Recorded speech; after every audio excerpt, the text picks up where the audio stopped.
Welcome everyone to this parallel event by the International Coalition for the Abolition of Surrogate Motherhood. My name is Clara Berglund and I am the Secretary General of the Swedish Women's Lobby, which is an independent umbrella organization for the women's movement in Sweden, and we are also a proud member of the coalition. Surrogate motherhood is incompatible with women's full human rights and gender equality. During last year, the closed borders and restrictions due to COVID-19 has further revealed the exploitative nature of this global industry that profits on vulnerable women. Tonight, we will listen to interventions from 3 experts that will discuss the medical, psychological, and legal consequences of surrogacy, as well as what can be done to stop this growing trade in women and children. First, we will get to listen to Ana-Luana Stuis-Deram, who is the co-chair of the International Coalition for the Abolition of Surrogate Motherhood. So without further ado, I would like to give the floor to our first speaker. I already mentioned that Ana-Luana Stuis-Deram is the co-chair of the coalition, but she's also a sociologist. And she will talk about how the invisible violence of surrogacy undermines women's rights. So the floor is yours, Ana-Luana. Thank you. Thank you, Clara. Hello, everyone, and thank you very much for being here for this discussion about surrogacy. I would like to share with you an idea, which is that the invisibilization of the violence contained in the surrogacy is weakening the women's human rights. And here is my point. Most of the time, surrogacy, motherhood, is presented as a means through which people can become parents and be happy about it. The images and the statements of this happiness was justified considering surrogacy. I'm sorry, I just tried to put this screen. Considering surrogacy as a means whose only reason for being is the satisfaction of those who want to use it. The feminist analysis of surrogacy proposes to a complementary approach, which is centered on the experience of the surrogate mother. This approach considers surrogacy not as a means, but as a global experience of life, specifically female experience. Consider it in its globality, which includes all the relationship of the surrogate mother and her experience of all the stages of this practice. Surrogacy reveals itself as an accumulation of violence against women, an invisibilized and a normalized violence. The violent dimension of surrogacy is structurally invisibilized because it is a violence made specifically to women. Not naming it weakens the women's human rights. What is violence against women? Violence is considered a violence of human rights, as well as a detriment to health and sustainable economic development. Ending or simply reducing violence would contribute to human well-being. Violence against women is a specific form of violence and must be understood and addressed with this specificity in mind. The UN General Assembly adopted a definition of violence against women in 1993 in its declaration of the elimination of all forms of violence against women, which is the first international instrument to deal with this phenomenon. And the first article of this declaration states that the term of violence against women means any act of gender-based violence that results in or is likely to result in physical, sexual, or psychological harm or suffering to women. The experts show that it is important to introduce the comparative variable of gender to better understand specificities of violence against women. The analysis of the gender nature of violence requires comparisons between women and men. Surrogacy includes violence exclusively against women, since only the surrogate mothers suffer harm, damage, and pain as a result of their surrogacy. For this reason, it is necessary to use international definitions in the description of the practice in order to highlight its violent dimension, which is invisible in the discourses that consider it only as a means. The practice of surrogacy is not part of the violence against women concerned by the international texts. However, given the harm it causes to surrogate mothers in particular and to women in general, to women's rights in general, it is necessary to fill this gap. What is surrogacy? Surrogacy is the practice of recruiting a woman who has no desire for a child, whether for remuneration or not, to bear one or more children, whether or not conceived with her own auspices, for the purpose of handing them over to a person or persons who wish to be assigned as parents of those children. The child may or may not be genetically related to the persons who request the delivery. And depending on the country, the practice is legal, tolerated, or prohibited.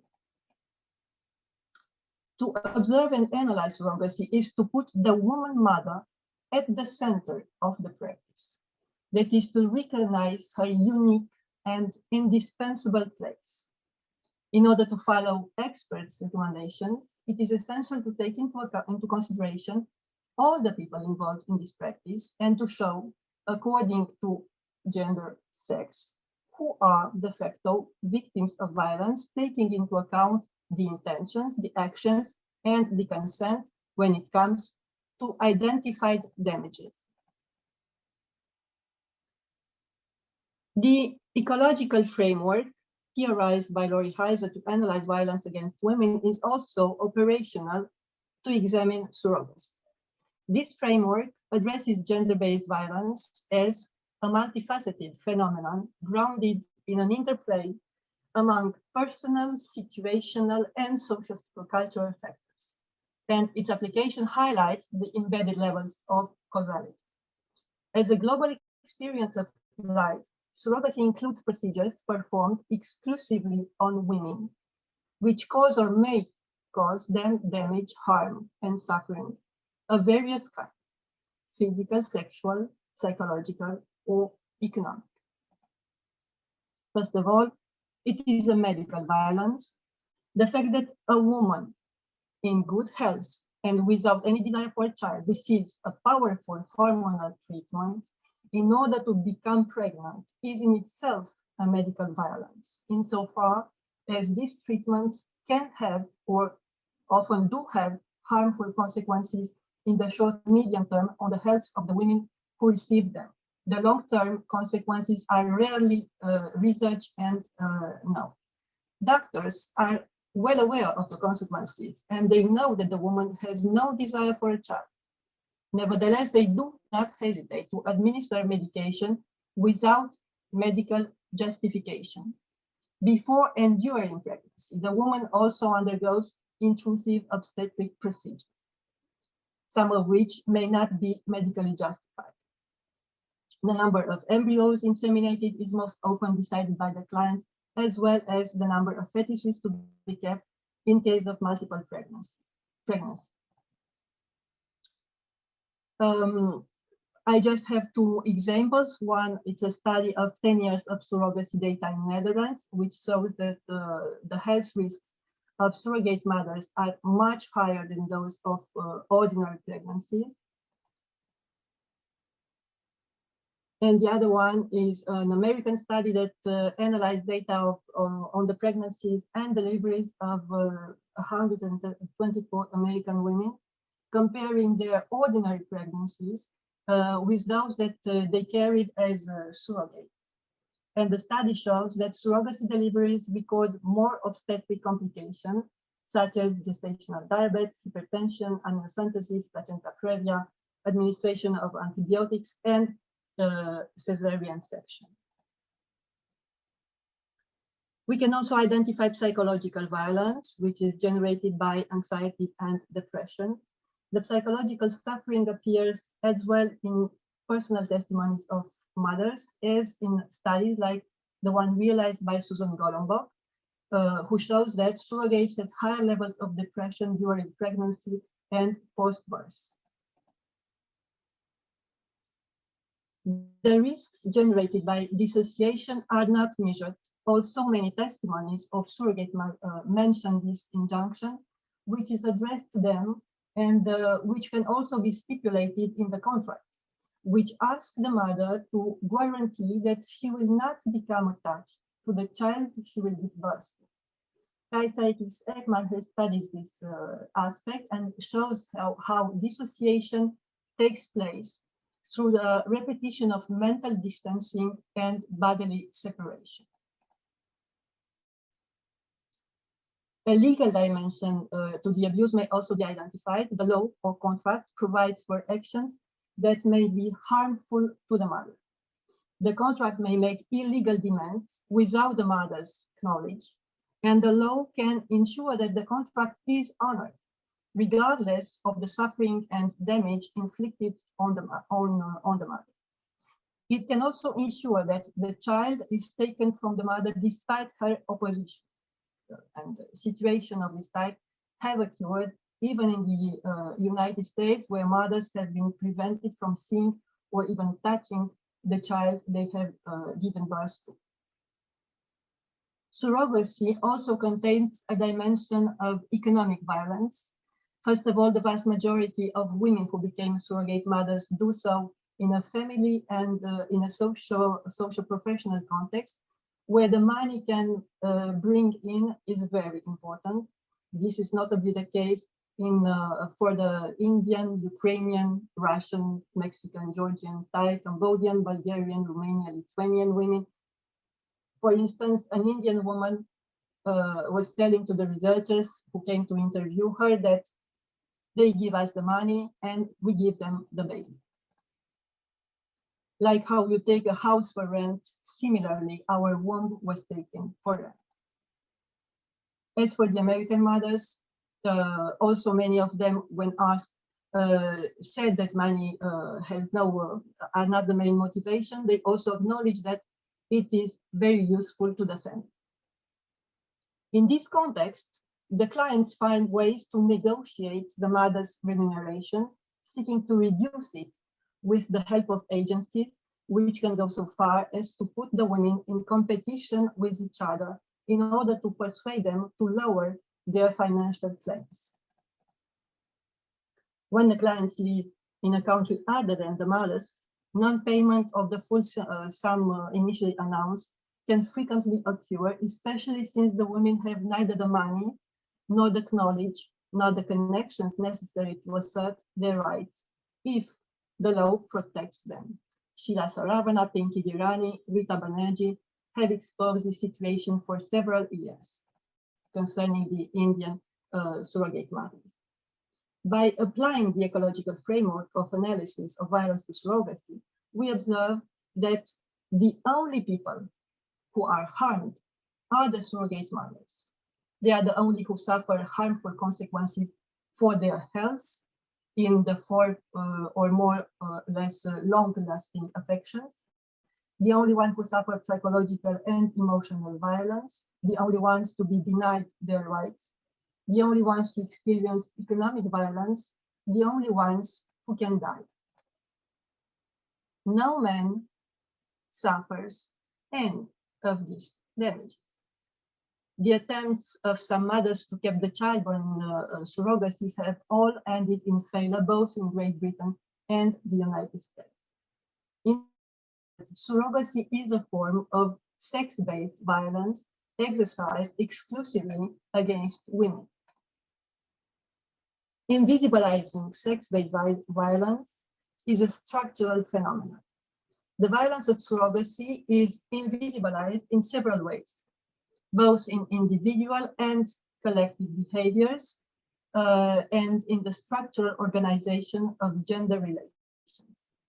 First, the violence is invisibilized by the massive use of gender stereotypes in promotional narratives, which focus solely on surrogacy as a means, not as a woman's overall life experience. Secondly, by internalization and sacrificial transfiguration in the autobiographical stories of women who tell of their successive surrogate pregnancies, which led to postpartum hemorrhage or even to hysterectomy, while emphasizing their happiness at having carried these pregnancies at the cost of their sacrifice. Thirdly, the invisibilization of violence is ensured by simultaneously ignoring the sex-based character of the practice and its impact on the collective situation of all women by showing exclusively individual situations apprehended through the prism of women's consent. Fourth, the surrogacy violence is invisibilized by an institutional organization of the denial of violence through the contractualization of the interpersonal agreement that lies at the root of a surropregnancy. It is a structural violence, nourished and justified by the general acceptance of a system of gender-based norms that saturate the relationships between the people involved in the practice. Structural violence is often invisible because of its manifestation in everyday acts, and they are linked to legitimate moral values in society. Most violence is not deviant behavior, not disapproved of, but to the contrary, is defined as virtuous action in the service of generally applauded conventional social, economic, and political norms, experts show. In surrogacy, we find the three modalities according to which the invisibilization of violence can be recognized, namely structural violence, symbolic violence, and normalized violence. The normalization of the surrogacy violence is based on its structural and symbolic dimension.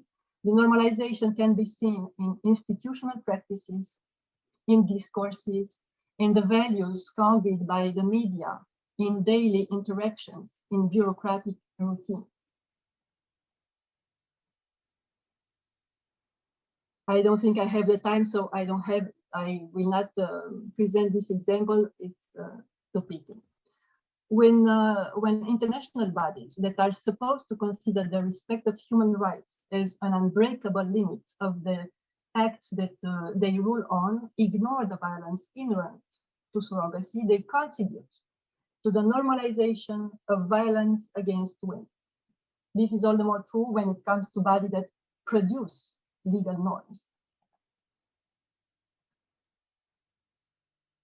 The master's tools will never dismantle the master's house. The accumulation of violence generated by this practice is part of the continuum of violence against women, maintained as a necessary basis of a social system in which social and power relations are necessarily also sex-based relations. Maintaining the inequalities between women and men, normalizing violence against women, ensures the flourishing market of reproduction, the indispensable female bodies consenting to their exploitation. For decades, feminists have warned that activities that were once considered archetypal of women's subordinate status are now considered liberating personal choices. As Audre Lorde said some 40 years ago, only within a patriarchal structure is maternity the only social power open to women. Accepting for the happiness of others to experience violence that puts one's health and life at risk is not a sign of liberation, but a neoliberal trap, making consent the source of profit. Identifying and naming violence against women is the first step to stop this predation and to make women's rights respected. To stop this violence, we promote an international convention for the abolition of surrogacy. Thank you very much. Thank you so much, Anna Luana. There's so much to say about this topic, and I think that some of the information that you have been giving and ideas about the Convention for the Abolition of Surrogacy Motherhood has also been uploaded to the NGO CSW platform. And now I will try to get back to the speakers with some questions that we've gotten from the audience. One question that we got was if the organization, the Coalition for the Abolition of Surrogate Motherhood, have anything to do with advocacy for or against abortion, or if the focus is on surrogacy. And I think I can answer that just briefly, that the focus is strictly on the abolition of surrogacy motherhood. But of course, what we can see is that in surrogacy contracts, women are forced to give up the right to abortions, even in countries where abortion is legal. So there are, of course, many connections, but it's not possible to uphold the right to abortion if surrogacy motherhood is legalized. I can check in perhaps with Anna Luana. Do you want to add anything else on the topic of abortion?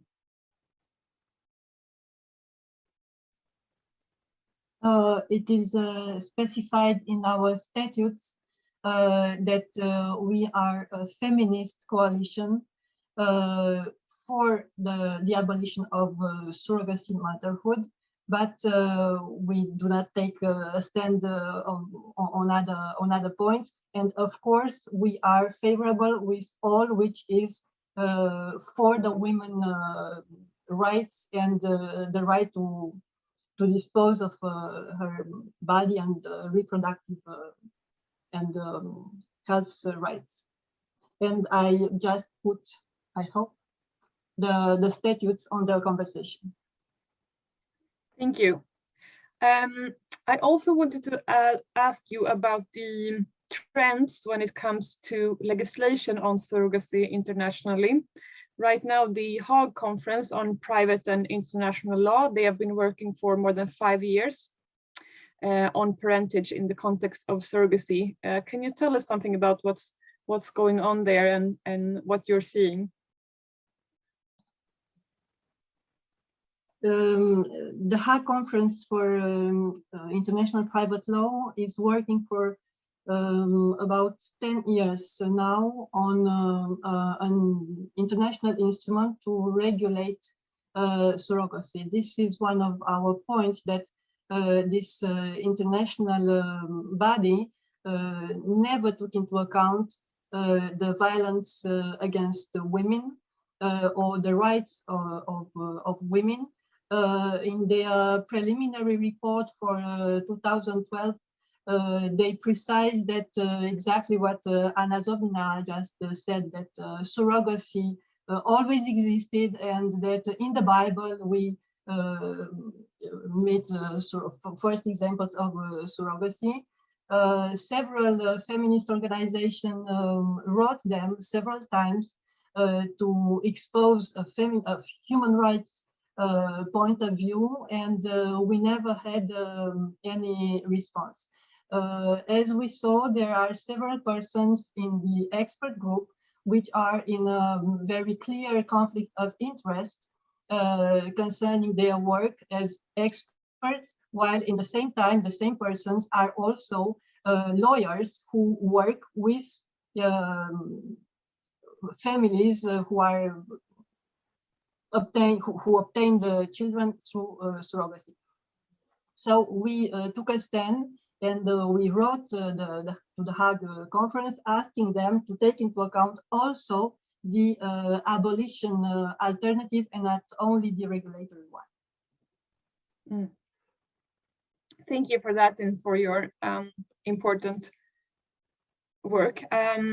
Also, at the same time, we see that proposed laws in different directions are being put forward in several countries. So we have some countries which are now working to open up surrogacy more widely, for example, the Netherlands, England, Uruguay, and Mexico, and other countries that wants to regulate it, for example, China, Argentina, Ecuador, and Colombia. So what do you think about these different trends, and what can we do to oppose that?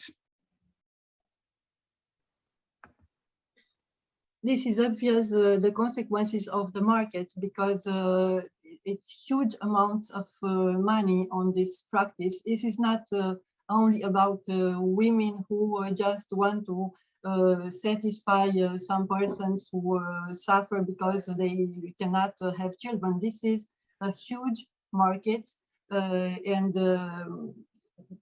there are several kind of actors, economic actors, legislators, political actors, which are very interested in supporting this this market, and this international transfrontier movement is indeed very present right now.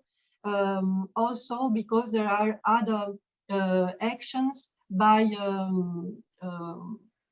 institutions like the International Social Service, who from years made conferences and actions to inform and also to build up an international instrument to regularize the practice. So the countries have all the interest to have a solution, and the first solution they see is the regulation. This is why women human rights are always let apart. Thank you. Another question that we got in the chat is about what happens to children that are born with disabilities, and what happened to the surrogate mother in those cases. And I know there are several cases where women and children with disability have suffered so much in those situations. Do you have any more information on that, Anna-Luana? Most of the time, children are left alone because the intended parents do not want to take them. Some cases are well known, others are totally ignored because there is no institutional body who monitorize this kind of data. Not in the United States, not in Ukraine, not in Russia, not anywhere, not in Greece, where in any country where the practice is legal, nobody looks what happened to the children, what happened to the mother. There is no data collecting about this kind of situation. So this is just what the media let us to know, and of course the women NGO or child protection NGOs. Thank you, Anna-Luana. It's just one more example of how intersectional this issue of surrogacy really is. Sexism and women with disabilities and children with disabilities and migration that we've talked about throughout this event. We had some questions also about the consequences for children that was born through surrogacy, and one question in particular was if there are organizations for children that are born through surrogacy. And I know that at least in the US there is at least one association of children that has been born through surrogacy that are now grown up, that are actually fighting against opposing surrogacy. I was wondering, Anna-Luana, perhaps, do you have any more information about the children in surrogacy and the possible harms that they face? And we're all women's rights experts in this panel, but do you have any information that you would like to share? As far as I know, there is a donor-conceived children association in Europe. Some of them are surrogacy-born persons. and they do not agree with surrogacy and fight against them. Even then, they say that they were raised by the parents who love them, and so on and so forth. I think that a big problem is the fact that, generally speaking, it's a very, how to say, a very kind image to see children who bring happiness to persons who are in suffering for not having children. So all these story, all these narrative, all these images are very hard to fight. It's not fighting against people who want children. It's not fighting against the children, of course. It's fighting against a practice who exploits women and children. And I personally know about situations in France, for instance, where children born through surrogacy were abandoned by their parents because they were not conformed to what they were expecting of. And these children was in social care, and the parents go abroad, making another child who was conformed. And the one who was the elder was seen always in the social care system, and from time to time he was going to his parents, meeting his friend, his brother, and knowing that he was not conforming to the contract. But these situations are not known, they are not studied, they are not taken into account by nobody. The only situations that we know, the media is interested in, the researchers are interested in, are the situation that the militant NGOs want them to get known. But now the one which are problematic. And of course, this is very difficult to say, yes, there are kids who are very happy with their families, and this is absolutely okay and very good. But there are also children who are in very big risk. We don't know nothing about it. And the problem is that adults who do not respect a limit, who do not respect something which is forbidden, do whatever they want to do, even to their kids. And for the moment, we don't know how to study and how to look at those situations. And I know other cases, but there are individual cases, and I don't like to discuss individual cases. I would like to discuss about principles based in human rights. Thank you, Anna-Lena. We really need some children's rights organizations to come on board and start fighting against surrogacy, and to do an analysis of all the ways in which surrogacy motherhood is incompatible with the Convention of the Rights of Children.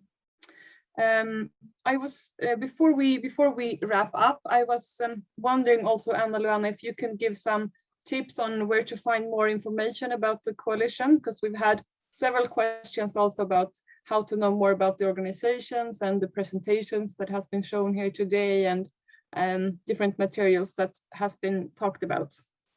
About the coalition, I just want to put the link here in the conversation so that you can see what we are doing.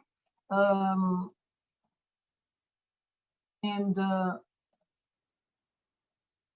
the actions concerning the Hague Conference, and also the text of the International Convention. There is also a newsletter, monthly newsletter or 2 monthly newsletter. The point is that our international actions right now are oriented through the Hague Conference, and also at a European level.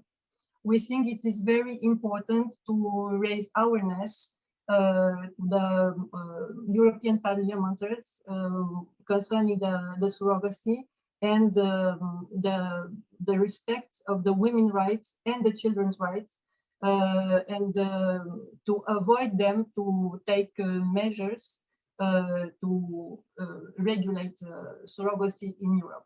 Because the tendency right now is to say that, well, let's look what the Hague Conference is doing and to do the same.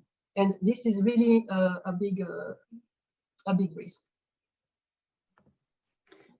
Thank you, Anna Luana, and thank you to all of our speakers and to all of you that have been listening for this event. And I hope that you will join our common struggle to fight surrogacy industry, as it is one of the most urgent threats to women's human rights and also a form of violence against women, as has been described so many times tonight. So thank you all.